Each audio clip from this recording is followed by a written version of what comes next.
Hey guys, welcome back to my channel, or if you're new here, thanks for tuning in. That was dramatic. Hey guys, welcome back to my channel, or if you're new here, thanks for tuning in. Today's video is my first ever movie and makeup video. I'm so excited to finally be doing this. I've been planning this video for a while, and I'm going to continue to do these videos throughout the whole year. I'm really excited because there's some awesome movies coming out this year. I'm a huge Disney fan, so majority of the ones that I'm going to be doing are probably going to be Disney, but I am also going to be doing other movies like Joker and some of the X-Men movies. You know, I'm throwing a little bit of everything in there, but we're definitely going to be doing the Disney videos for sure because they're my favorite and I never miss a Disney movie. I love them so much. But today's video is all about Avengers Endgame. So I saw the movie last week. It was amazing. I loved it so much. Now before I get into this video, I want to explain to you guys how I have this video set up. So first of all, if you leave the volume on, there are going to be spoilers in this video because I'm going to be talking about my favorite parts of the Endgame movie. So if you have not seen the movie yet and don't want any spoilers, just turn your phone on mute, turn the volume all the way off, because I will be showing everything on the screen of how I did this makeup look, so you can still watch this video without hearing all of the spoilers. I am not a movie critic, however, I do love to watch movies, so I'm just a regular person here showing you guys how I like the movie, if there's anything that I didn't like, all of that fun stuff. I'm going to be talking about those while I show you guys how I did this makeup look that was inspired by the movie promo poster. I thought this poster looked so cool, so I wanted to recreate something that kind of looked like it, and this is kind of what I came up with. I hope you guys like this look. I hope you enjoy the video. If you enjoy this kind of thing, make sure to subscribe to my channel so you don't miss out on my future content. Everything I use in this video will be listed in the description box below. If you guys want to keep up to date with me, make sure to follow me on Instagram or on Twitter. I keep up to date on there more real time. So like for example, this video is actually supposed to go up over the weekend, but I was having some difficulties with it, so I pushed it to today. But I did put an update on my social media. So if you want to keep up to date with those kind of things, you can follow me on my other social media platforms. Okay, that was a little bit of a longer intro, but let's go ahead and get started with the video. So first of all, let's just get it out of the way. Let's just go ahead and talk about Iron Man. Before I went and saw this movie, I definitely predicted that Iron Man might die, as many people did.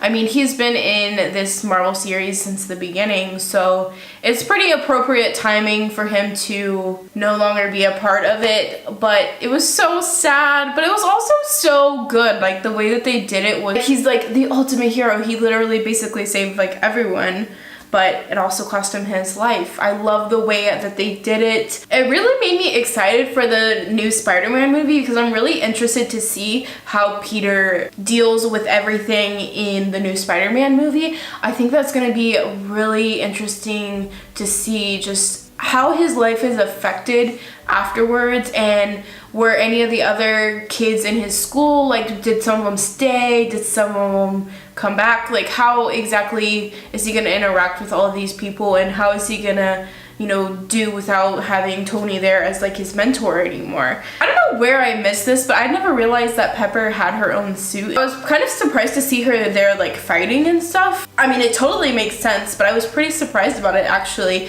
The other thing about Tony is his daughter, Morgan. I guarantee she is gonna show up in the future in the Marvel, like in the next phases of the Marvel series. I feel like she's kind of destined to do something. I don't know exactly what that is, but I did notice that during Tony's funeral, Happy was talking to Morgan, and it was like he was basically giving off these like fatherly vibes. So I feel like maybe Pepper may end up with Happy in the future because he's like a father figure to Morgan. So I thought that was an interesting little point that I kind of noticed there. The way that they did his funeral, having everybody there to see him, and just that whole thing, the way they set it up was really touching. It was just a perfect way to send off Tony. I think that Marvel did such a great job on Iron Man. Like, ugh,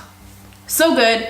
I'm gonna be really sad to not see Tony Stark in the future Marvel movies, but at the same time, we've seen a lot of them, and it's time for him to rest. So the other two characters that aren't gonna be in the series anymore is Black Widow and Captain America. So Black Widow, when she died in this, I found that super unexpected. I mean, when it was happening, I knew one of them was gonna have to die, but just that whole scenario of one of them having to die, like, honestly caught me off guard. I think more particularly Black Widow, because she still hasn't had her own independent movie yet. And I have been looking forward to her independent movie for a long time. If they do her movie as a prequel, I'm gonna be a little bit, I don't think I'm gonna like that as much, because I feel like if it's a prequel, they might as well have released it before Endgame, so that way we could have a more even emotional, I don't know, just for me, like, her death, it was sad, but it wasn't as emotional as it could be, because I don't know anything about her backstory like I do most of the other characters. So when she died, I was like, oh man, that really sucks, but at the same time, like, it's not like Iron Man and Captain America, who are no longer being there. It's like, oh, like, we know so much about these people and they're no longer going to be in the future movies. So, like, I don't know. And same thing with Gamora. Like, we knew about her before she died. So it was very, like, it was even more emotional. So when they do her independent movie, I'm kind of hoping that it's not a prequel. And I don't know. I mean, I know it's, like, so cliche to bring someone back to life or to, like, go into the past and, like, figure out a way to pull her into the present time somehow, or, you know, those kinds of things is super cliche. I know a lot of people who don't like it when characters die, they could, like, come back to life, but I think I would prefer that over the prequel, just because, like, I don't know, I just because. And then Captain America, so that's another character that we kind of were all expecting to, like,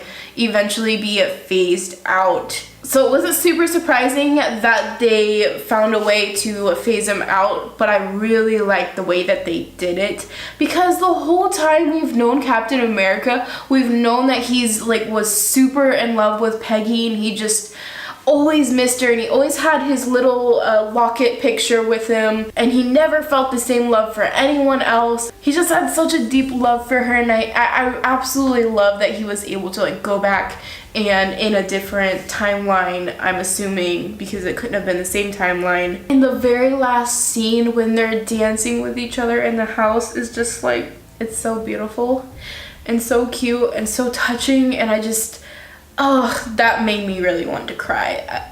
Oh my god. There's many moments in this movie that I wanted to cry, and my face definitely wilted up a couple times, and that was definitely one of those moments. The way that they made the time travel work in the movie was kind of weird, but I've watched some videos that kind of helped me understand, like, how it works and how his story kind of played out as far as being able to stay with Peggy and then coming back to the current timeline. The way that I've seen it explained is that basically he went back in time, and when he changed that time with being with her, it basically created a separate, like, timeline than the one that they were on. So he was in a different timeline, and then when he got older and he needed to go back into the other timeline, he may have used, like, the proton things? What were those little things called? Oh my god, I sound so stupid. Wait, I wrote a note on it. Particles, that's the word. He would have had to get the particles and to basically time jump back into the current timeline. But obviously he is way older now, and I really love that ending scene. It was just, like, it was so peaceful, and he seemed so happy and just content with everything. It was just really peaceful ending, and also a very happy ending, because now we're gonna see Sam, is that his name? I'm really the worst at remembering names and stuff. But yeah, he gave his shield to Sam, so now we're probably gonna be seeing him in a future movie. And then I wanted to touch on some of the other characters. The easiest way for me to talk about movies is like kind of just talk about individual characters, because there's just so much that happens in this movie. It's insane. I wanted to touch on Thor a little bit. I have mixed feelings about the way that Thor was represented in the movie, because like, I don't know, it just like, it seems like in, was it in Infinity War? Oh, I think it was in Infinity War where we kind of really saw how powerful he was, and it was just really insanely, like, it was just so crazy how powerful he was, and just to see him like simmered down version of himself, and he was just like, you know, he got fat, and he was like kind of like a little bitch, you know, like he was just drinking beer and eating food and playing games and watching TV. Like, I mean, I think it's funny the way they did it, but I kind of wish that he would have kind of had like knocked out of him like really fast, and he would have like kind of regained himself faster, because even by the end of the movie I don't really feel like he was fully back to himself, even though he had that moment with his mom where he, you know, kind of realized who he was again. He was basically having an identity crisis like the whole time, because of the fact that, you know, killing Thanos really affected him a lot, and he was literally carrying all this weight on himself of the probably a lot of guilt and just, you know, hopelessness and giving up. You know, he represented all of those things, and he was just having this identity crisis, and meeting with his mom I think really helped him. But I kind of wish that by the end of the show he would have been like, he would have used his power even more. I mean, I know that he kind of came back to himself a little bit, but I don't feel like I felt him as much as what I did like in the previous movies. I don't know, I have mixed feelings about him. I like it because it was some comedic relief, but at the same time I'm kind of like, Thor, you're so much better than that. But maybe that was what they were going for. And then another character is Hulk. So Professor Banner is, I don't know, he's another one I kind of had mixed feelings about, because I love that he was able to come to a balance, and, you know, he had himself and Hulk kind of like merge into this one entity that, you know, he is happy, but it's also kind of like, so the world is kind of in crisis and now you're happy. It was a little like kind of confusing that now he had like this like redemption, or this finding of himself. I don't know, like I thought that was kind of weird timing. I did like how he had some of those also comedic reliefs like Thor did. Like one of my favorite scenes is when Ant-Man is eating those tacos, and then Nebula comes down in the ship and it basically like blasts his tacos away, and then Hulk comes over to him and just like smiles so big at him and gives him 3 tacos, and it was just like, oh. I thought that was honestly, that was so funny. It made me laugh so hard. And also the part when we first see him in the movie where the kids want a selfie with him, and then Ant-Man's like, what about me? Do you want a picture with me? And they're like, no. And then Hulk is like trying to get them to take a picture, and he's like, no. That was pretty funny. So I think they used the Hulk a lot as just like comedic relief, but I wish I would have seen him a little bit more of himself, because it seemed a little weird. Like it kind of seemed like he wasn't him anymore. It was like he was a whole new character. So that was a little weird, but I appreciated the small moments as well with him. Captain Marvel, I was a little disappointed that she wasn't in the movie more. I understand that she was helping other planets and stuff, because like this is the whole universe that was affected by everything, but I was a little disappointed that we didn't see her more, just because like we just had this movie before. I mean, I guess we did just have a movie right before, so we had her in there, and you know, it's not like we missed her or anything. But at the same time, I just feel like she was hardly any in the movie at all. She was really only there for like the super big parts, which was important and great that she showed up, but I just feel like she wasn't really a whole part of the movie. I just felt like she was kind of absent throughout the movie, but I do like the scenes that she was in. There were some really awesome ones, like especially the big epic battle scene.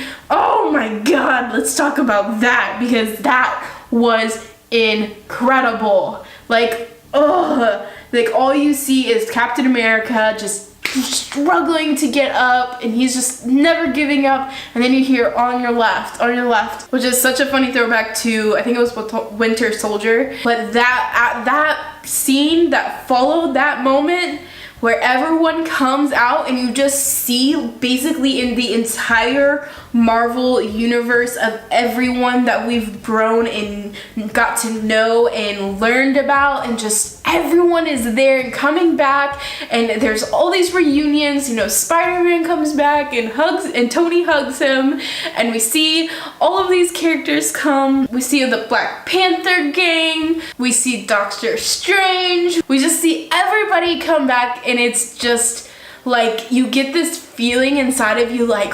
holy crap, like you just get these feelings inside of you, just like so much power is coming. Oh my god, it was just incredible. Like that is like one of the best scenes I've ever seen in a movie. It was so good. And usually during these battle scenes I get kind of nervous because I'm the type of person, like, I like action, but sometimes people overdo it and it's just like fight after fight after fight, and I start to get like kind of bored. But I was not bored at all during this whole battle scene. There was just so many little different things going on here and that they showed, and they switched back and forth between the scenes, and you just didn't get bored like the whole time. It was absolutely incredible. And then that moment when Captain Marvel comes and destroys Thanos' ship, and then comes down and takes the stones from Peter, because Peter's kind of like struggling, you know, everyone's kind of overwhelming, and she comes and she's like, okay, I will take care of it from here. And then we see, I don't know how many other people noticed this, but we just see all of the epic women of the Marvel series, and they're all like coming together, and they're just like standing there in this amazing scene, just absolutely incredible. You saw all these amazing, really like strong women in frame, and they're going to it was just so good. I can't even explain it. Like, I just loved it so much. If you have the volume up and you don't care that I'm spoiling the movie, please go watch the movie. It was so good. I loved it so much. Oh god, it was so good. I really want to go see it again, actually. Now that I'm talking about it, I'm just like remembering everything. Oh my god, it was so good. Oh, I forgot to mention Nebula. Another character I wanted to mention in here was Nebula, because out of all of the characters in this movie, one of them that I'm always like, I feel for a lot is Nebula. And I know that's like kind of strange, but it's just because like she has such a tragic story. Every time I see her, and every time she's around Thanos, and like just seeing all her like flashbacks to her old self and then how far she's come, like really touches my heart, because she just has, all she wanted to do was make him proud, and it just wasn't fair, like the way that she was treated. It was just really crazy. I just love her storyline so much. I think that she is such a unique character. I really hope that we see her in a future movie like Guardians of the Galaxy, or should I say as Guardians of the Galaxy. But I'm definitely stoked for the next Guardians of the Galaxy movie, because clearly we're gonna see Thor there, we're gonna have Gamora, we're gonna have Nebula, we're gonna have all of them. Obviously, we're gonna have all of them. I think I pretty much covered my favorite parts of the movie, and I really enjoyed it so much. It was such a great movie. Yeah, it was so good, and it's made me even more excited for the future of Marvel. I'm really happy that this part was wrapped up. But obviously we're not stopping. We're gonna keep going. Why stop? Why? Marvel just knows how to do it, for real. Alrighty guys, so this is the finished look, and I hope that you enjoyed this kind of tutorial plus my thoughts on the Endgame movie, if you kept the volume on. I hope you guys enjoyed this video. I'm so excited for the future and all the other movies that are gonna come out this year, so I can do this again. I hope you enjoyed it, and if you did, make sure to like this video. I'd really love it if you would consider subscribing to my channel. I have videos out every week. So thank you so much for watching, and I will see you guys in my next video. Bye!